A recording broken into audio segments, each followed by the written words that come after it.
Buenas tardes, les damos las bienvenidas a las primeras jornadas internas de secuencias didácticas organizadas por nuestro grupo de investigación GRIEL, Grupo de Investigaciones en Educación y Lenguaje, que las denominamos hacia un repertorio de invenciones didácticas, la planificación de secuencias en el nivel secundario y superior. Van a ver que está planificado en 4 paneles, ¿sí? El primero es el que le da inicio y en el que nos encontramos hoy, que vamos a hacer la presentación, que se estrena el 16 de agosto. El panel 2 se va a estrenar el 20 de agosto, el desafío de enseñar las prácticas de escritura. El tercer panel, cuerpo, voz y poesía, prácticas en nivel secundario y superior, el 22 de agosto. Y para finalizar, el único encuentro que va a ser de carácter sincrónico, el 24 de agosto a las 10 de la mañana, enseñar las prácticas de lectura en el nivel superior, y participando de este último es que van a poder acreditar la participación. Esta propuesta nace como les mencionábamos, del grupo de investigación GRIEL, y pensando en de qué modo, digamos, compartir las investigaciones de carácter más académico, teórico, de las diferentes participantes del grupo, y cómo pensar en la idea de las prácticas también desde un criterio en algún punto extensionista, y en todos los casos contamos experiencias de cómo han sido llevadas al aula. Bien, para arrancar, vamos con la primera. En mi caso, soy Rocío Malacarne, profesora en letras por la Universidad Nacional de Mar del Plata. Además de ser profesora en letras, hice la tesis de licenciatura ya en el 2019, que se llamó Prácticas de Lectura Crítica, la poética de María Teresa Andrueto, configuraciones y reconfiguraciones, y a partir de eso como que nació este pequeño recorrido que se basa en uno de los capítulos que se denominó Entre la producción literaria y la crítica, el mercado, operaciones editoriales, y a partir de ese recorrido más teórico lo llevé a una clase de práctica de la Comisión de los Prácticos de Literatura Infantil y Juvenil del Departamento de Ciencia de la Información para bibliotecarios escolares, y se denomina, como de apariencias y engaños, una escena de lectura paratextual. Se inscribe, como les decía, en esa materia, ¿sí? Pensando en unos contenidos específicos de esa carrera de grado, ¿sí? El corpus, canon literario, poéticas de autor, formatos, géneros de ilustración, libro ilustrado, libro objeto, o sea, todo lo que tenía que ver con la materialidad, más allá de la cuestión genérica y pensando en los destinatarios, y cuestiones de la poética específica, que en este caso era la de María Teresa Andrueto, porque en la tesis lo que observo es que se dan muchas configuraciones interesantes en esta autora, pero también se podría pensar en otro de los casos.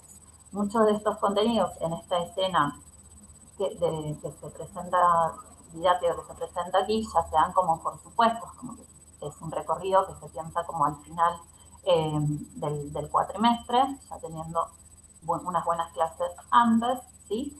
Y como que presenta 3 grandes ejes. Lo que tenía que ver con poéticas de autor, ¿sí? La mediación editorial, pensando en la idea del soporte de lectura, ¿sí? Y qué prácticas de lectura se dan como en esa triangulación, ¿sí? Más allá de pensar cuestiones de orden discursivo, que se hace un análisis a nivel textual, ¿sí? De qué modo circula también la figura de autor en el campo, la literatura para las infancias de nuestro país, qué sucede con las distintas instancias de mediación editorial, en la mayoría de los casos pensando en el soporte físico del libro, ¿sí? Y como decíamos, qué prácticas de lectura se habilitan, también pensando en la formación específica, como les decía, que tiene que ver con la biblioteca, ¿sí? Con el espacio de biblioteca, y también en algunos casos cursan la materia estudiantes como materia optativa, estudiantes de la carrera de letras, pensando ahí en el aula y en la biblioteca, en los dos grupos. Bueno, acá están pequeñitos, pero les cuento. Aquí se recupera un poco la bibliografía. Lo que está en el sector izquierdo es específico, como decíamos, para recuperar la figura de María Teresa Andrueto, inscrito en el género maravilloso. Por ejemplo, aparece un artículo de Mirta Gloria Fernández, como Por Encanto, ¿sí? Que ya recupera el género. Hay otros que también hablan de cuestiones de género maravilloso, otros del concepto de poética de autor, y otro del campo de la literatura específica para las infancias.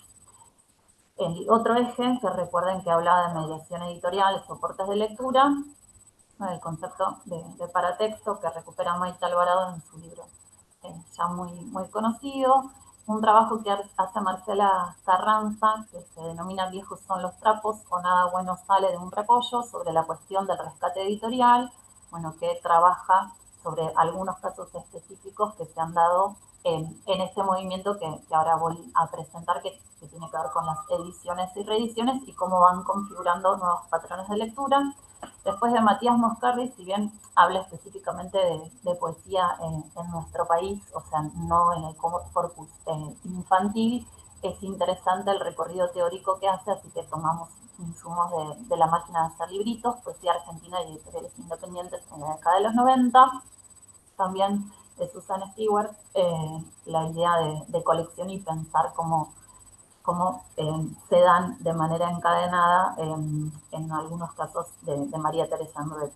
Y después, si bien hay un diálogo constante entre todos los ejes, retomar a Chartier, que es muy citado en nuestros proyectos de investigación hasta la fecha, en El orden de los libros, de Mila Cañón, Buscadores de Sentidos, que ahí habla específicamente del libro álbum, porque en algunos de los casos de las publicaciones que vamos a ver ahora forman parte de ese recorrido.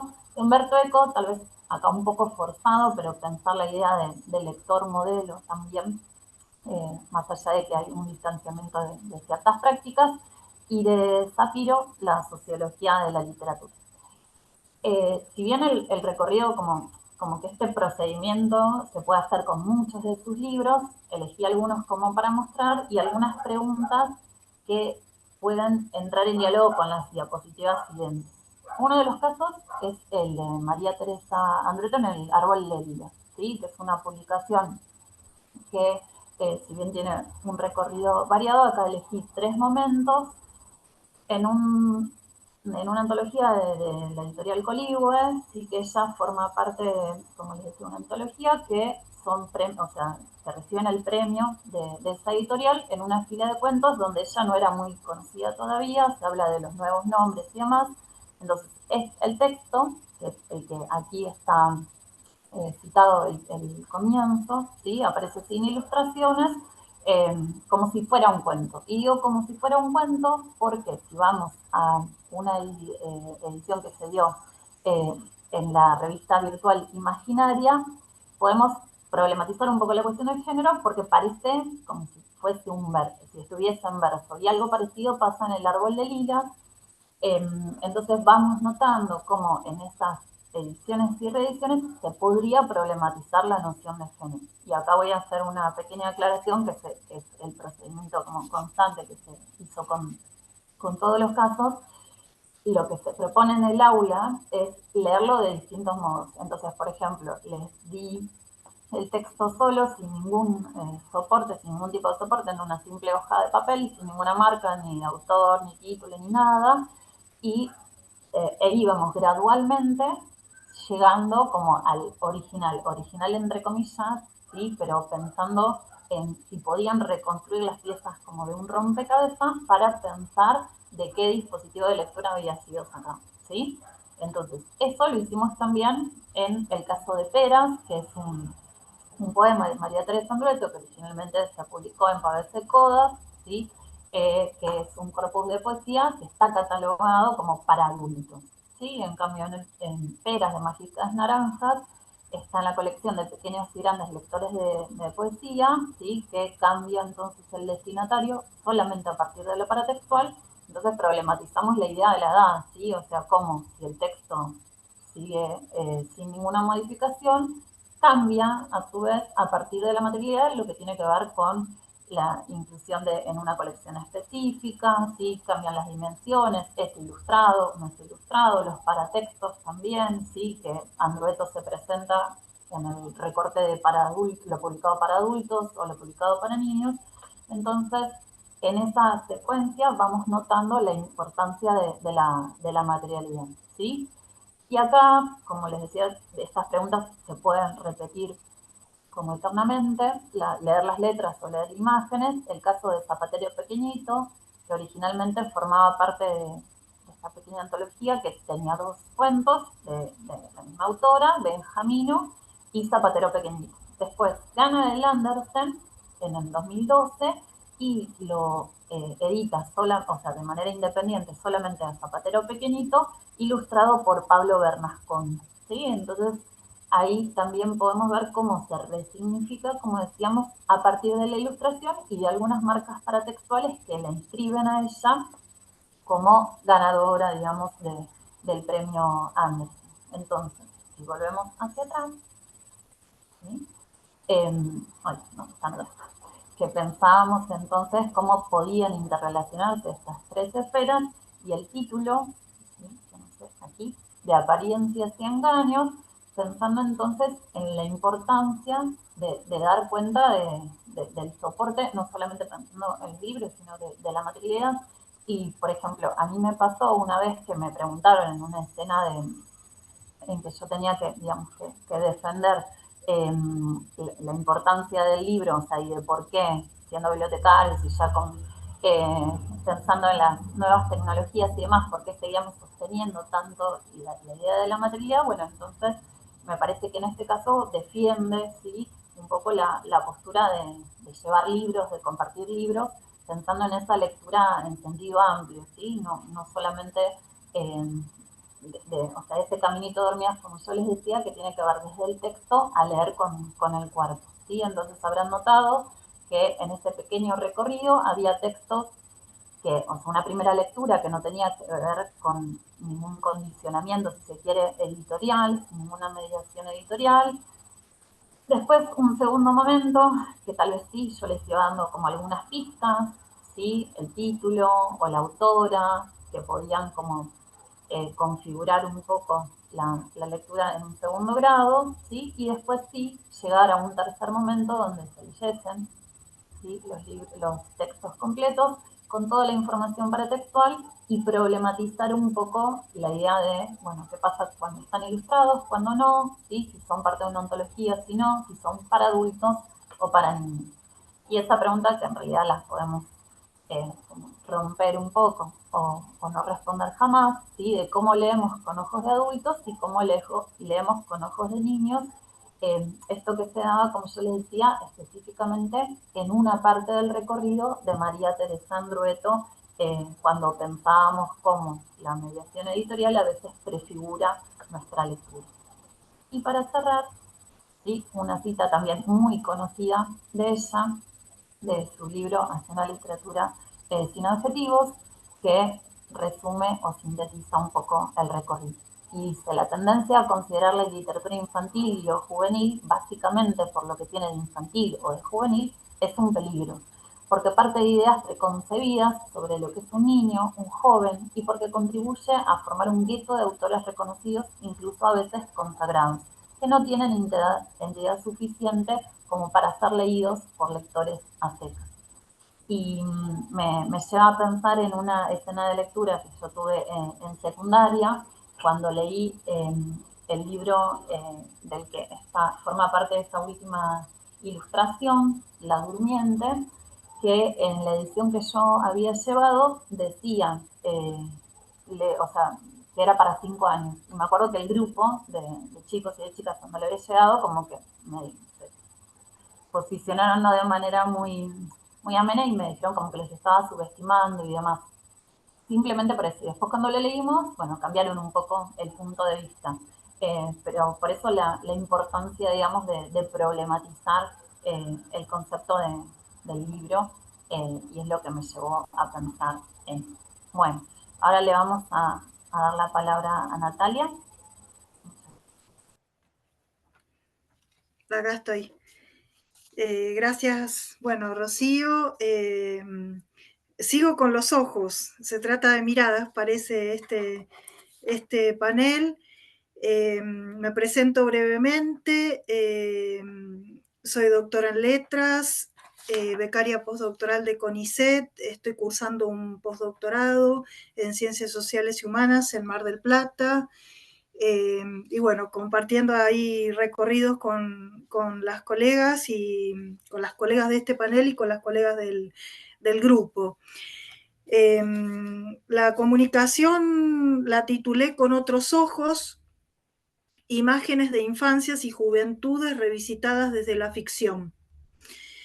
En el inicio, para iniciar, me interesaba retomar a Analía Gerbaudo, dado que en su planteo destaca el aspecto artesanal del armado de una clase, por ende esa dimensión situada, intersubjetiva, experiencial de cada propuesta didáctica.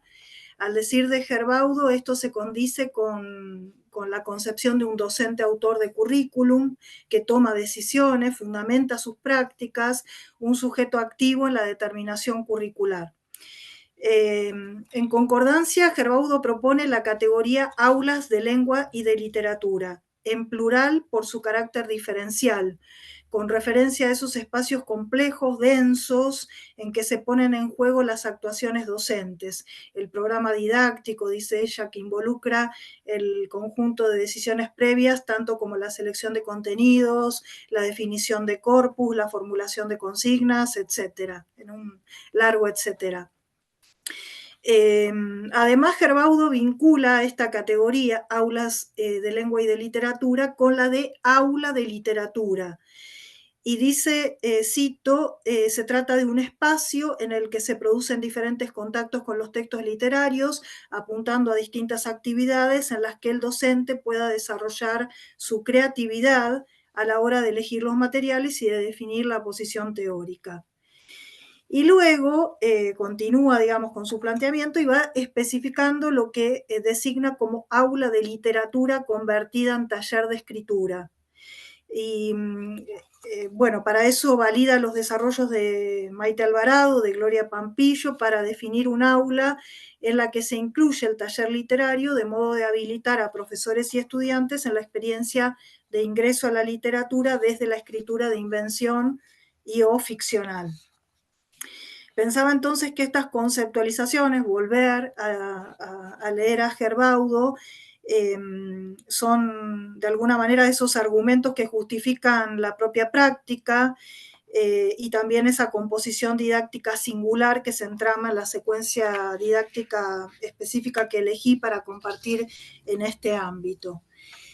Reconstruyendo brevemente, como para contextualizar esa secuencia, señalo, bueno, en primer orden me parece importante decir que se trata de una propuesta que se ofreció en el marco del dictado de la asignatura Literatura Infantil y Juvenil, que es una de las materias que dicto en las carreras de letras, profesorado en Lengua y Literatura, licenciatura en Letras de la Universidad Nacional de Río Negro.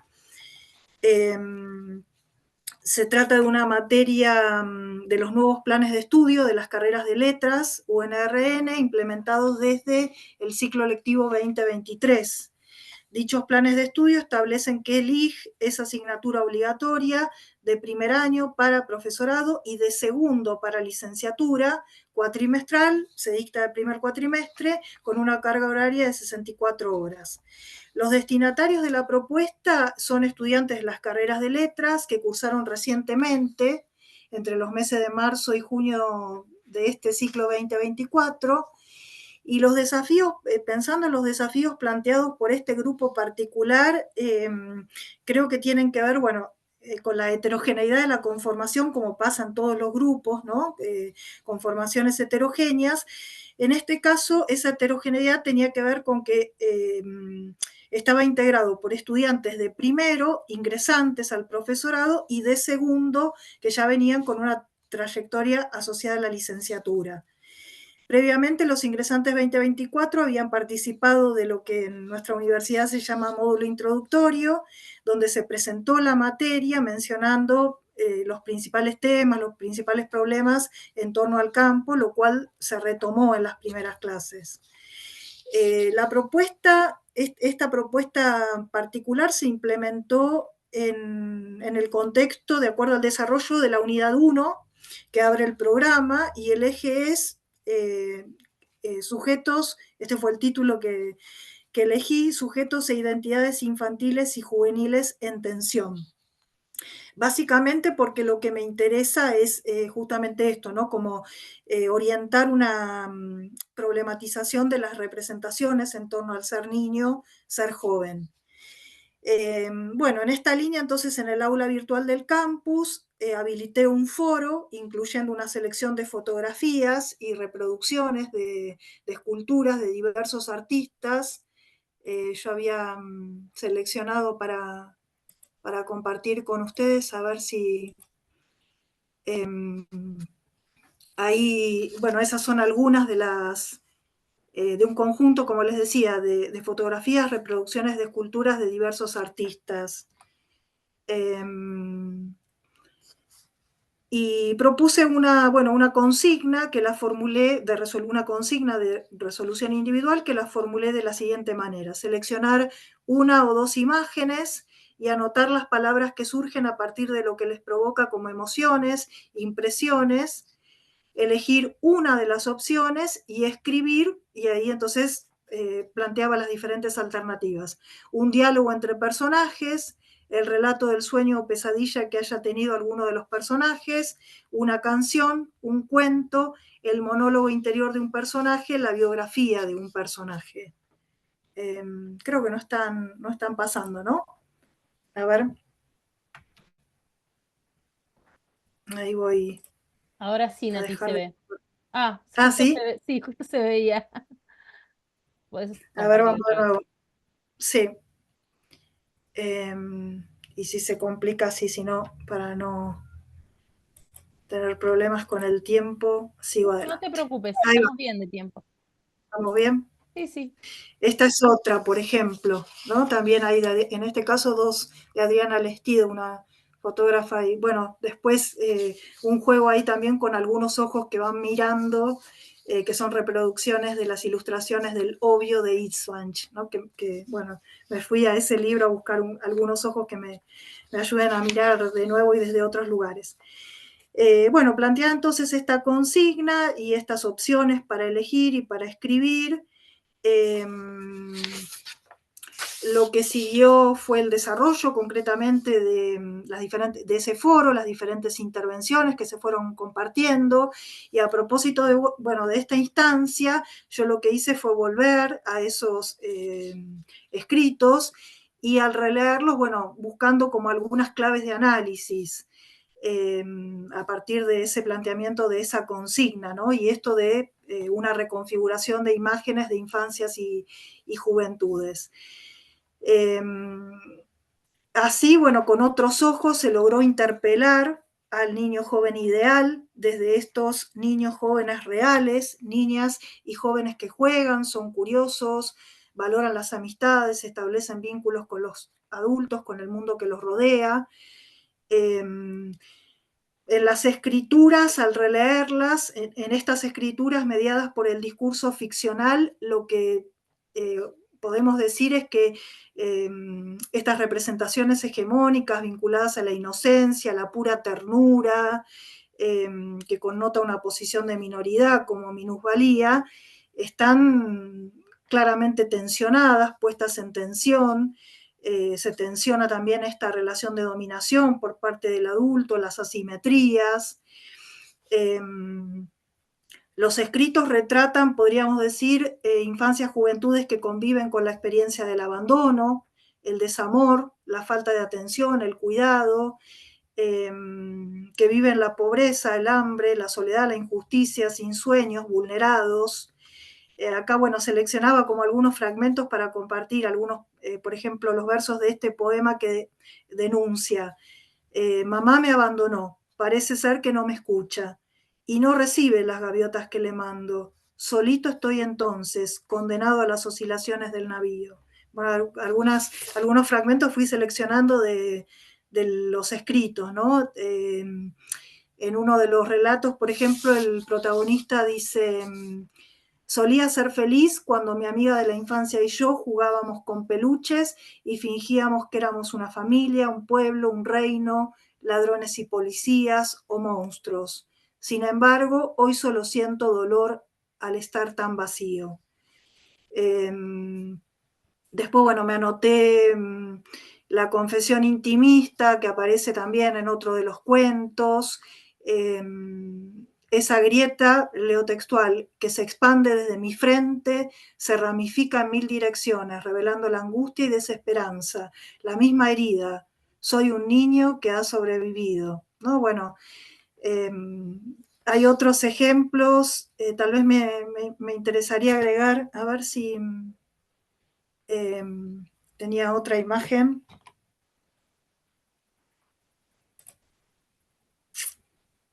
Ahí va otra imagen, ¿no? Que tiene que ver con esta grieta que aparecía recién también.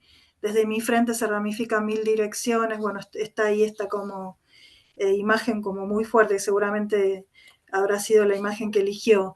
Otra voz, desde otro relato. No sé qué me duele más a esta hora de la madrugada. Después de la desaparición de mamita, no creo que mamita se haya ido sin despedirse de mí. No puedo soportar este hogar que se cae a pedazos. Papá llamó al oficial para contar lo que había pasado. Bueno, y en otro de los cuentos, por ejemplo, hay un cuerpo que tiene cortes, moretones, que son los cortes y los moretones de la tortura.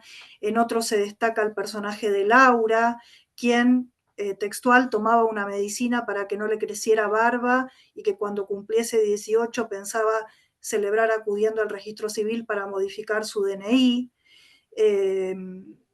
O Fernandito, por ejemplo, es otro personaje con su remera color de rosa. También aparecen la tía Martina, Nariela, visibilizando las prácticas de amor libre. Bueno, esto es en definitiva lo que irrumpe en las ficciones. Mamás y o papás ausentes, un mundo habitado solamente por niños, los padres como amenaza, niños adultos, indiferenciando los roles, devastación, niños sobrevivientes, seres quebrados, desesperados, sin esperanza, cuerpos violentados, desaparecidos, atormentados, diversidades, niñas transgénero, en síntesis, figuras que componen otredades. Bueno, esas son sí, las imágenes que había seleccionado. En una instancia posterior estos trabajos se retomaron, leímos la selección bibliográfica, bueno, tuvo que ver con un trabajo clásico de Graciela Montes, como es El Corral de la Infancia, publicado en 1990 y reeditado en 2001. 2 artículos de ese volumen, la presentación del dossier Infancias en Ficciones, a cargo de Mila Cañón, publicado en la revista Catalejos, revista del grupo, sobre lectura, formación de lectores y literatura para niños. Ese dossier es de 2016, y de ese dossier elegí particularmente un artículo también que fue parte de la propuesta de la selección bibliográfica, un artículo de Elena Stapich, que se titula Representaciones de Infancia y Literatura para Niños, donde ella trabaja con uno de los libros de Isol. Y bueno, las líneas de continuidad de la propuesta siguió a partir, bueno, prolongando, ¿no? Como este tratamiento de concepciones de infancia y juventud, y en esa instancia, digamos, ya nos interesó ver cómo operaban estas representaciones en la producción del campo de la literatura argentina para niños y jóvenes contemporánea. Entonces nos fuimos a indagar un corpus conformado por precisamente 2 textos de Isol, El Globo y Secreto de Familia, y uno del 2002 y otro del 2003, el Globo es de 2002, Secreto de Familia 2003, ambos publicados por Fondo de Cultura Económica, y De Noche en la Calle, de Ángela Lago, editado por Calibroscopio en 2014. Bueno, a modo de conclusión, en consonancia con el contexto de la contemporaneidad que estamos transitando, las imágenes idealizadas de infancia y juventud se quiebran, estallan en 1000 pedazos, dislocan mandatos, diversifican concepciones, y en esta coyuntura de cambio y transformación admitimos para nuestras aulas de la universidad pública y para los profesores y estudiantes que las intervenimos críticamente, infancias y juventudes en plural, distanciados de las generalizaciones y consecuentes simplificaciones. En los textos de Obbio, este libro que les mencionaba de Itzbach, donde aparecen estos ojos que fui recortando a lo largo de la presentación, se invita al lector a mirar y leer desde otras perspectivas, a desobviar, a desnaturalizar, a dejarse sorprender imaginando algo que no se esperaba ver, a multiplicar las formas, a recrear. Esta secuencia didáctica, bueno, se suma o intenta por lo menos sumarse a ese convite y reafirma esos mismos desafíos para la educación universitaria y la formación en letras. El que me robe mi canción tendrá 1000 años de perdón. Son unos versos de María Elena Walsh en su poética. Son unos versos del poema Canción Robada que fue leído al final de la clase que voy a compartirles en esta mesa. Bueno, la clase que quiero contarles se ofreció en el segundo cuatrimestre del año pasado en la materia de literatura infantil y juvenil de la carrera de bibliotecario escolar de la Facultad de Humanidades de Mar del Plata, de la Universidad Nacional de Mar del Plata. Quiero aclarar que si bien yo me desempeño como docente en esa universidad, no lo hago en esa asignatura o en ese departamento. Soy docente del Departamento de Letras, de hecho, y la carrera es del Departamento de Ciencias de la Información. Y participé en este caso como docente invitada en el marco de un conjunto de actividades que formaban parte del programa que me encuentro cursando del postdoctorado en Ciencias Sociales y Humanas de la Universidad Nacional de Mar del Plata también. Esto hizo que, si bien la clase estuvo orientada en relación con el PTD de la materia, se produjo un momento distinto que tenía que ver con que, bueno, que una persona ajena al cuerpo docente de la asignatura se insertara dentro de una unidad destinada a trabajar las poéticas de distintos autores para hablar de María Elena Walsh, ¿no? La invitación tiene que ver con este posgrado y con que yo en mi tesis doctoral vinculada con protocolos críticos trabajé varios aspectos de la poética de María Elena Walsh y de sus ideas en torno a la literatura para niños y jóvenes. Bueno, como les decía, esta clase se vinculaba con el trabajo con poéticas, era una de las primeras que tenían en relación con ese tema, por eso, bueno, ese era uno de los contenidos, y también el vínculo de la poética, particularmente de la poética de María Elena Walsh, con la historización del campo de la literatura para niños y niñas en Argentina, ya que, como saben, se la lee o se la ha leído y se la sigue leyendo como un corte, ¿no? Dentro de los modos de escribir literatura para niños y jóvenes, por la potencia de la aparición de su poética en los años 60 en nuestro país. Entonces la clase tuvo el doble objetivo de explicar el concepto de poética a partir de la bibliografía obligatoria de la unidad y también ofrecer algunas orientaciones para ingresar a la poética en particular de esta autora, problematizar algunos puntos clave, posicionar su obra en el campo literario y cultural argentino. Y para organizar la clase yo partí de un supuesto que es que seguramente entre los estudiantes con los que me iba a encontrar iba a haber un alto porcentaje que conociera la poética de María Elena Walsh, al menos por sus consumos culturales infantiles. Entonces, bueno, dividí la clase en dos momentos, de 70 minutos, era una clase de 3 horas, y para comenzar les presenté una biografía, de María Elena Walsh pensada para un lectorado amplio que se llama Entre las hojas que cantan. Esta biografía es una biografía en formato libro álbum. Lamentablemente no pude tener el libro para mostrárselos en pantalla. Que bueno, si bien está pensada para un público infantil, es porque está ilustrada, ¿no? Y hay esos, como contaba Rocío, hay esas ideas o preconceptos respecto del libro ilustrado, pero en realidad el lector es mucho más amplio que el niño, ¿no? Y en ese libro hay una nota de Fito Páez, que oficia de prólogo, en el que se detiene en la importancia de la música y de la canción en la poética de María Elena Walsh. Y entre todas las cosas que dice una frase que me sirvió a mí como puntapié para la primera actividad que realicé con los estudiantes, que es: los chicos solo aman verdaderamente melodías muy precisas. Y con esta idea, creo introduje la dinámica que me permitió dos cosas. Primero, poner en juego las canciones, o sea, poner en voz, ¿no? Las canciones de Marilena Walsh, y también organizar grupos, porque los estudiantes recibían una tarjeta que tenía algunas de las canciones más conocidas de Marilena, como Baguala de Juan Poquito, La Marcha de Osías, Twist del Monolizo, la canción de Tomar el Té, La Reina Batata, y tenían que cantarlas y encontrarse con la otra persona que tenía la misma tarjeta, o las otras personas que tenían la misma tarjeta, cantándola al unísono.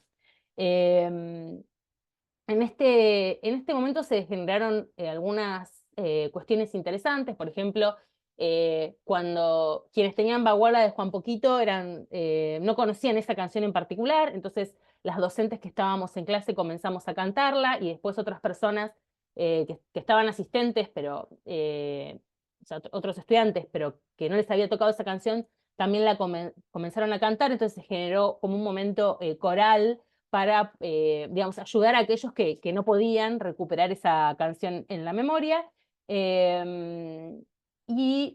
A partir de, bueno, de estas canciones que pudimos poner en voz, armamos los grupos de trabajo e iniciamos una conversación vinculada con la poética en relación a estas canciones y los conocimientos previos que ellos y ellas tenían. Y este momento además nos permitió dimensionar la importancia de la autora en la cultura popular argentina, la pregnancia de su obra y los efectos de esa obra en los modos de leer ciertas cuestiones vinculadas con la literatura para niños y niñas en Argentina, ¿no? Porque, bueno, muchas de las personas que estaban en la clase problematizaron como digamos, poner en juego esa canción en el contexto de una clase sobre literatura infantil, ¿no es cierto? Que hizo que releyeran o repensaran esa letra desde otro lugar. Esta primera instancia de cantar la obra de Marilena Walsh, o algunas canciones de la obra de Marilena Walsh, fue recuperada en varios momentos de la clase, en los comentarios de los estudiantes y las estudiantes, a partir del concepto de poética de autor y del trabajo con otros textos literarios, lo cual fue muy interesante porque, bueno, ellos en las clases posteriores iban a seguir trabajando con esta idea de poética. Bueno, hicimos especial hincapié en la idea de la poética como un acontecimiento ético que se da en el seno de una lengua, y la idea de la poética como un modo de hacer con el lenguaje, en el lenguaje. Por eso creo que esta idea del modo de hacer fue muy pregnante para ellos, y ellas pudieron volver en varios momentos a esta escena inicial que involucraba también el cuerpo, la voz, la memoria, ¿no es cierto? Bueno, después de este primer momento expuse de forma muy sucinta acerca de los primeros libros, de las influencias que aparecen, o que podemos decir que están impregnadas en la obra de María Elena, y exploramos una mesa de libros de su obra para comentar a lo largo de la clase. Los estudiantes se quedaban con un libro por grupo, y a medida que íbamos conversando, comentaban algo sobre ese libro en el momento que creían oportuno. Después analizamos grupalmente algunos poemas que nos permitían abordar ciertos aspectos de la obra. Nos detuvimos en textos de Otoño Imperdonable, de Tutú Marambá, de Canciones para Mirar, de Soloco, del Reino del Revés, y en muchos casos, como decía antes, se establecieron relaciones con las canciones de la primera actividad. Ocupé un momento bastante importante de la clase para comentar la importancia del folclore argentino y la tradición inglesa en la obra de Marilena Walsh. Este último punto en particular generó un especial interés que yo no tenía digamos, planificado, y me permitió, aproveché para leer algunos limericks de Edward Lear y comentar sobre las Nursery Rhymes, a pesar de que no estaba en mis planes, ¿no? Pero surgió de ellos, y yo en mi computadora llevaba un archivo con algunos limericks por si esto sucedía, y bueno, finalmente sí sucedió, y fue un momento muy interesante también que me interesaba comentar. Bueno, luego de la pausa se inició la segunda parte de la clase, en la que nos focalizamos en el análisis de una novela de Dylan Kifke, que era la lectura obligatoria que tenían ellos asignada, a partir de las preguntas de la conversación literaria de acuerdo con Chambers, ¿no? Su libro Dime, que es un método para conversar sobre literatura. La idea de charlar sobre los textos a partir del método Dime tenía como un doble objetivo. No solamente conversar sobre la novela para vincularla con esta idea de poética y ver qué cuestiones que habíamos conversado en la primera parte de la clase reaparecían y se expandían en el Leyland Kifke, sino también aprender a discutir sobre literatura, que ellos y ellas sintieran que yo depositaba confianza en las intervenciones que proponían respecto de la novela, que apelaran al texto, que se construyeran como una pequeña comunidad interpretativa en ese momento de la clase, escuchándose unos a otros y reconstruyendo a partir del discurso del otro sus propias ideas respecto de la lectura individual que habían hecho de la novela, para que ese texto, esa lectura inicial que habían hecho solos y solas, se viera transformada por ese convite, ese momento grupal de discusión. Finalmente, después de que conversamos sobre la novela, hice un raconto a partir de las ideas que tenía anotadas en el pizarrón sobre lo conversado y lo puse en relación con los conceptos de Mariela Díaz-Roner sobre la importancia de la obra de Walsh en la literatura infantil argentina. Díaz-Roner habla del efecto Walsh y de la versión Walsh de la infancia. Bueno, conversamos o tratamos de poner en discusión por qué Díaz-Roner plantea esta cuestión y pone en este lugar a la obra de Walsh en detrimento de otras poéticas que circulaban en la época, para, digamos, profundizar un poquito sobre estas ideas, leímos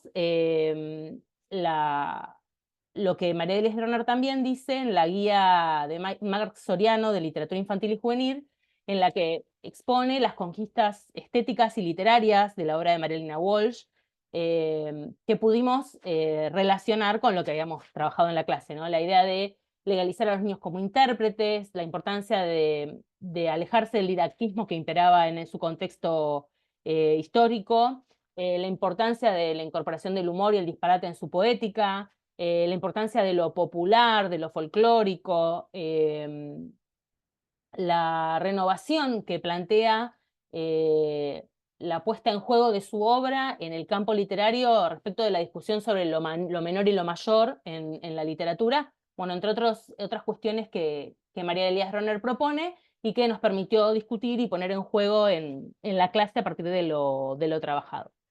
Porque bueno, estas ideas de la autora nos permitieron pensar, bueno, cómo se posiciona María Elena Walsh en la literatura argentina para las infancias, pero también cómo se posiciona dentro de la literatura argentina secas, por esta cuestión que conversamos al principio sobre la pregnancia de su obra en la memoria cultural colectiva del país, ¿no es cierto? Y para cerrar, a partir de la canción Robada, que le dio título a esta exposición, propuse un trabajo de escritura de invención para dialogar, una vez escritos los textos, que eran limericks, acerca de los modos en los que lo conversado había ingresado en esas producciones que escribieron en la clase, en la última media hora de la clase. Bueno, lo que por ahí quería conversar es que después, días después, yo conversé con las profesoras que están a cargo de la asignatura y comentaron bueno, que había sido bastante pregnante esa primera parte de la clase en la que cantamos las canciones de Marilena y que algunas de esas ideas, o algunos envíos o líneas de continuidad vinculados con esa clase tenían que ver con bueno, poner en diálogo la obra de Marilena Walsh con otros textos claves de la literatura argentina para niños y jóvenes. Bueno, ese es lo que quería comentar con ustedes de esta experiencia que para mí fue muy enriquecedora, trabajar con estudiantes de otras carreras, con otros objetivos en relación con la discusión o la problematización de la literatura infantil y juvenil. Bueno, para cerrar la mesa y despedirnos, le agradezco a mis compañeras que están ahí muteadas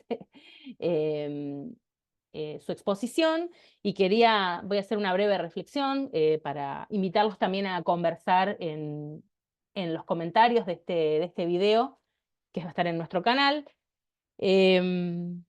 Decirles que, bueno, que en la mesa nos propusimos pensar, pienso, las prácticas docentes que dialogan y se construyen, como dijo Nati, como artesanías didácticas, entre la investigación que hacemos dentro del grupo, cada una con sus proyectos, y el aula de grado y de pregrado, ¿no? Creo que en las diversas intervenciones que pusimos en juego se valorizó el juego, la puesta en voz de los estudiantes de sus ideas, como un modo de enseñar a pensar el objeto de literatura infantil y también un modo de pensar la problematización de la representación, no solo de la literatura infantil en el campo literario, sino de las representaciones de infancia en el campo literario y en el imaginario, digamos, de los estudiantes y las estudiantes. Creo que tratamos de mostrar diversos pasajes entre el conocimiento disciplinar y el conocimiento didáctico-pedagógico de los contenidos disciplinares que se ponen en juego en las aulas de la universidad. Me resultó interesante que todas teníamos escenas de lectura para conversar y que evidenciaban esas escenas narradas, un diálogo también con las teorías que nos interesan como investigadoras, ¿no? Chartier, Chambers, Stewart, algo que me parece muy, muy rico porque es otra forma de ver ese diálogo que intentamos poner en juego nosotras acá. Y algo que por ahí personalmente me llamó la atención cuando la fui escuchando, si bien ya sabía un poco de qué se trataba cada exposición, es cómo apareció el cuerpo, la importancia, todas hablamos del cuerpo en el aula en la clase de grado y de pregrado, digamos, ¿no? La importancia del cuerpo que lee espacialmente, en la foto y en el libro álbum, el que relee en la puesta en voz, ¿no? Del sonido apropiado de la infancia, el que se lee en las fotos en la clase de Natalia. Bueno, esperamos que les haya sido interesante esta primer conversatorio de estas jornadas y los invitamos a conectarse a las siguientes mesas. Adiós.